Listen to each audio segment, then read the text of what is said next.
ನೀವು ಬಾಡಿಗೆ ಅಥವಾ ಭೋಗ್ಯ ಮನೆಯಲ್ಲಿದ್ದರೆ ಅದು ವಾಸ್ತು ತೊಂದರೆಗಳು ಇದ್ದರೆ, ವಾಸ್ತು ಸರಿ ಇಲ್ಲದಿದ್ದರೆ, ಆದರೆ ನೀವು ಆ ಮನೆ ಬಿಟ್ಟು ಹೋಗೋದಕ್ಕೂ ಸಾಧ್ಯವಾಗದಿದ್ದರೆ ವಾಸ್ತು ದೋಷ ನಿವಾರಣೆಯನ್ನು ಹೇಗೆ ಮಾಡಿಕೊಳ್ಳಬಹುದು?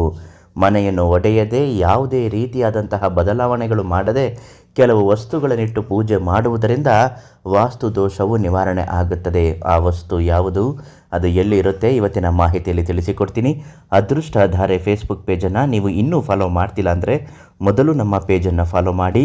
ನಿಮ್ಮ ಸಮಸ್ಯೆ, ವಾಸ್ತು ದೋಷ ಮತ್ತು ಕಠಿಣ ಜೀವನದ ತೊಂದರೆಗಳು ಏನೇ ಇದ್ದರೂ ಈ ತಕ್ಷಣ ಪರಿಹಾರಕ್ಕಾಗಿ ನೀವು ಪಂಡಿತ್ ಯಶವಂತರಾವ್ ಗುರುಗಳಿಗೆ ಕರೆ ಮಾಡಿ. ಪ್ರತಿಯೊಂದು ಸಮಸ್ಯೆಗೂ ಪರಿಹಾರವನ್ನು ಹೇಳುತ್ತಾರೆ. ಮನೆಯ ವಾಸ್ತು ದೋಷ ನಿವಾರಣೆಗಾಗಿ ಪೂಜೆ ಮಾಡಬಹುದಾದ ಕೆಲವು ಪ್ರಮುಖ ವಸ್ತುಗಳು ಮತ್ತು ಅವುಗಳ ಮಹತ್ವವನ್ನು ನೋಡೋಣ. ಗಣೇಶನ ವಿಗ್ರಹ. ವಿಘ್ನ ನಿವಾರಕನಾದ ಗಣೇಶನನ್ನು ಆರಾಧಿಸುವುದರಿಂದ ಮನೆಯಲ್ಲಿರುವ ಸಕಲ ಕಷ್ಟಗಳು ಮತ್ತು ವಾಸ್ತು ದೋಷಗಳು ನಿವಾರಣೆ ಆಗುತ್ತದೆ.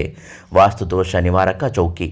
ಇದು 3 ಆಯಾಮದ ಶ್ರೀಯಂತ್ರ ಒಳಗೊಂಡಿರುತ್ತದೆ ಮತ್ತು ಇದರ 4 ಮೂಲೆಗಳು ಪವಿತ್ರವಾದ ತ್ರಿಶೂಲಗಳಿರುತ್ತವೆ. ಇದನ್ನು ಮನೆಯಲ್ಲಿಟ್ಟು ಪೂಜಿಸುವುದರಿಂದ ವಾಸ್ತು ಸಂಬಂಧಿತ ದೋಷಗಳು ದೂರವಾಗುತ್ತದೆ. ಲಕ್ಷ್ಮಿ ಗಣೇಶ ಕುಬೇರ ಯಂತ್ರ. ಹೌದು, ಸಂಪತ್ತಿನ ದೇವತೆ ಲಕ್ಷ್ಮಿ, ಬುದ್ಧಿವಂತಿಕೆಯ ದೇವರು ಗಣೇಶ ಮತ್ತು ಖಜಾಂಜಿ ಕುಬೇರನ ಚಿತ್ರಗಳು ಹೊಂದಿರುವ ಈ ಯಂತ್ರವನ್ನು ಮನೆಯಲ್ಲಿ ಅಥವಾ ಕಚೇರಿಯಲ್ಲಿಟ್ಟು ಪೂಜಿಸುವುದು ಅತ್ಯಂತ ಶುಭಕರ ಮತ್ತು ಇದು ವಾಸ್ತು ದೋಷವನ್ನು ನಿವಾರಿಸುತ್ತದೆ. ಓಂ ಸ್ವಸ್ತಿಕ್ ತ್ರಿಶೂಲ.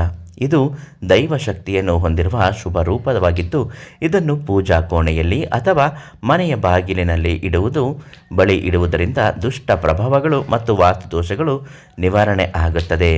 ಮನೆಯ ಹೊರಾಂಗಣದಲ್ಲಿ ತುಳಸಿ ಗಿಡವನ್ನು ಇಟ್ಟು ಪ್ರತಿದಿನ ದೀಪ ಹಚ್ಚುವುದರಿಂದ ಧನಾತ್ಮಕ ಶಕ್ತಿ ಹೆಚ್ಚಾಗಿ ಮನೆಗೆ ಧನಾತ್ಮಕ ಶಕ್ತಿ ಬರುತ್ತದೆ. ಹಾಗೂ ವಾಸ್ತು ದೋಷದ ನಿವಾರಣೆಯ ಈ ಎಲ್ಲ ವಸ್ತುಗಳು ಉಚಿತವಾಗಿಯೇ ಪೂಜೆ ಮಾಡಿ ನೀಡುತ್ತಾರೆ. ಅದಕ್ಕಾಗಿ ಈ ತಕ್ಷಣ ಯಶವಂತರಾವ್ ಗುರುಗಳಿಗೆ ಕರೆ ಮಾಡಿ. ಅವರು ನಿಮ್ಮ ಪ್ರತಿಯೊಂದು ಸಮಸ್ಯೆಗೂ ಪರಿಹಾರವನ್ನು ತುಂಬ ಚೆನ್ನಾಗಿ ಹೇಳುತ್ತಾರೆ.